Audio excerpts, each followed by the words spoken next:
Welcome to Pillars of the Community, or also known as Pillars of the Society, as I like to call it. Pillars of Society. Also, it does say community here. The both names are okay. Alright, so what should we talk about right now? Here we go. Summary. Now, a bunch of gossip comes in, and the creator of the shipyard, and also the guy who literally runs the whole thing, a guy named Consul Karsten Bernick, is in a scandal. Basically, he's been a bunch of newspaper articles say this guy is in a scandal. This guy's bad. His shipwreck is bad. His shipyard is bad. Don't fix your ship in his shipyard. That all happens, and he's like, what the hell is this nonsense? And he goes ahead and decides to do all this by betting all his money to become a millionaire. And, let me do the calculations real quick of the risk of not getting the $1 million. Let's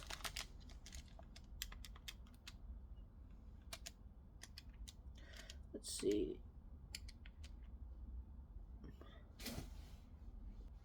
So we can replace that.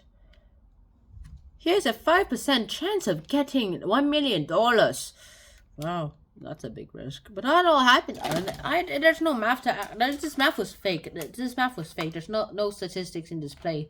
Of course, you want entertainment, not statistics or math. Anyways, this happens, and he realizes that he's just going to have to go through all this, and he goes ahead and tries to clear out all this gossip, which is actually pretty successful because he already created himself a really respectable reputation. He's all like, I can joke around as much as I like because I got a good reputation. Everybody like, no, he did not say that. He couldn't have. I mean, look at his track record.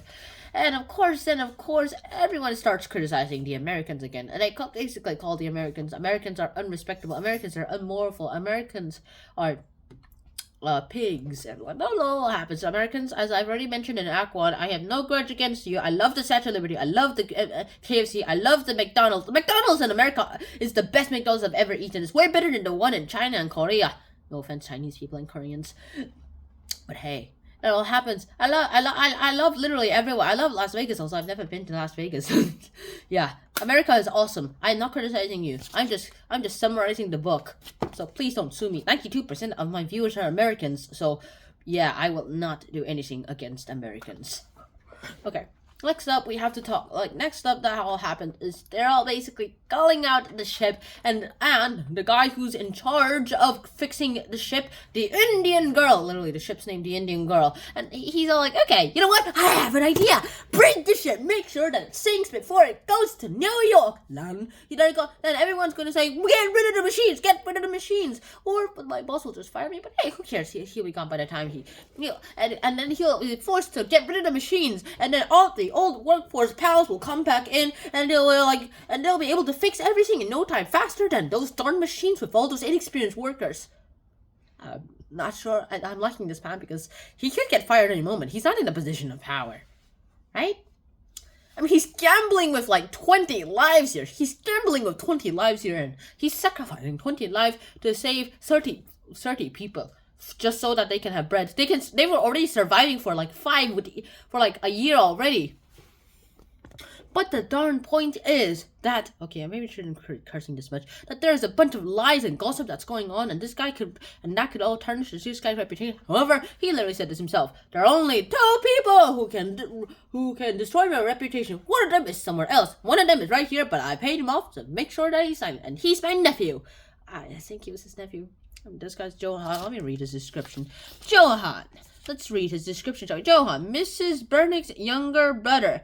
And where is Mrs. Bernick? Mrs. Bernick is Consul Karsten Bernick's wife. Oh. So it's technically his brother-in-law.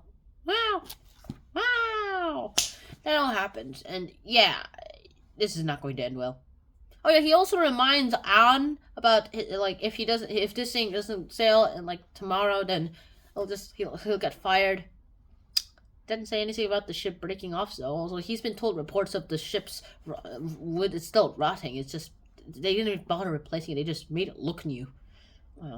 Well, how did he do that mirage? So that's about it. That's Act 2, people. I hope to see you guys soon in Act 3. See you guys soon. Until next time, shout out. Peace. Bye-bye. Americans, I love your food. I love McDonald's. I love KFC. I love Statue of Liberty. I love the churches. I literally love New York. I literally love the White House. I love the Abraham Lincoln like memorial. Everywhere in America is awesome.